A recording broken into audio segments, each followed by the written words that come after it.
Sir मैं आई कम इन? अमित, तुम इस कंपनी के ओनर हो? कम है।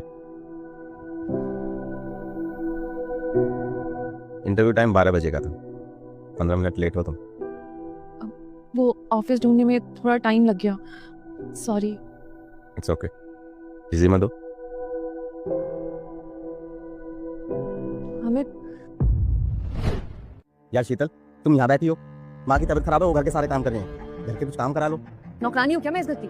और कर रही है तो करने दो उन्हें काम, क्या दिक्कत है? नौकरानी नहीं हो तो इस घर की बहू तो हो, कुछ जिम्मेदारी बनती है कि नहीं? तो मुझे मत बताओ मेरी क्या जिम्मेदारी है। और तुम इतनी चिंता है ना अपनी माँ की, तो एक काम करो, उनके लिए मेड ले आओ, वो करेगी ना सारा काम उनका। फिर तो मुझे मेड से ही शादी कर लेनी चाहिए थी, तुमसे क्यों की? नौकरानी जो बनाना चाहते थे ना, इसलिए तो मुझसे शादी की है। और तुम तो बोलो ही मत, पिछले 6 महीने से घर पे पड़े हो, कोई नौकरी भी नहीं ढूंढते तुम। राशन देना मेरे पैसे खाते थे मैं। ढूंढ तो रहा हूँ नौकरी। तुम्हारे बस की कुछ भी नहीं है, एक नौकरी नहीं मिल पा रही है तुम्हें, तुम किसी काम की नहीं हो, कुछ नहीं कर पाओगे जिंदगी में। शीतल, शीतल, शीतल, क्या है? माँ की दवाई के लिए कुछ पैसे चाहिए थे। पहले तो सिर्फ और सिर्फ इस घर के खर्चों के लिए मैं पैसे देती, अब माँ के इलाज के लिए भी मुझे पैसे देने पड़ेंगे। तो क्या वो सिर्फ मेरी माँ है, तुम्हारी कुछ नहीं? अरे यार दहेज के पैसे थे वो सारे, तुम्हें शर्म नहीं आती है क्या? कब तक उन्हीं पैसों से अपना घर चलाओगे? बाहर जाके नौकरी क्यों नहीं करते हो? कैसा दहेज? हमने तो कोई दहेज नहीं लिया, मुझे तो लगता था कि तुम अपनी सेविंग्स में से खर्चे करती हो। पापा ने दिए थे वो पैसे, और वो दहेज के पैसे थे। अगर तुम्हें पैसे चाहिए ना, जाके पापा से मांग लो, जाओ। पापा से क्यों?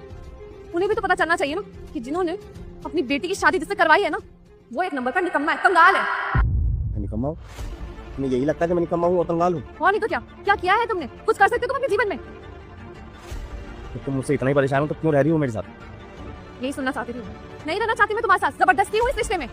अलग हो जाते, एक काम करते हैं, डाइवोर्स ले लेते हैं, हो गया। ठीक, डाइवोर्स ले लेते हैं। हमेशा लगता था कि उस रिश्ते में सिर्फ और सिर्फ मैं एफर्ट देती हूँ, मेरे पैसों से वो घर चलता था। घमंड था मुझे, और मेरा ये घमंड चूर चूर हो गया जब मैं तुमसे अलग हुई। से अलग होने के बाद पापा भी दुनिया छोड़ के चले गए, फिर भाभी हमेशा मुझे ताने देने लगी, भैया भी बोझ बोझ कह के रोज ताने देते थे। खाने तक को मोहताज कर दिया था उन लोगों ने मुझे। एक दिन घर से बाहर निकाल दिया, फिर मुझे समझ में आया इस घर को मैं छोड़ के गई हूँ, वही मेरा असली घर था।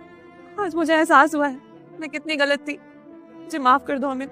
देखो शीतल, जो कुछ भी हुआ हम उसे बदल तो नहीं सकते, लेकिन हाँ हम उससे सीख जरूर ले सकते हैं। मैं बस इतना कहूँगा कि तुम लाइफ में आगे फोकस करो, लेकिन जिससे तुमने शादी की है उसके साथ वो सब मत करना जो मेरे साथ किया।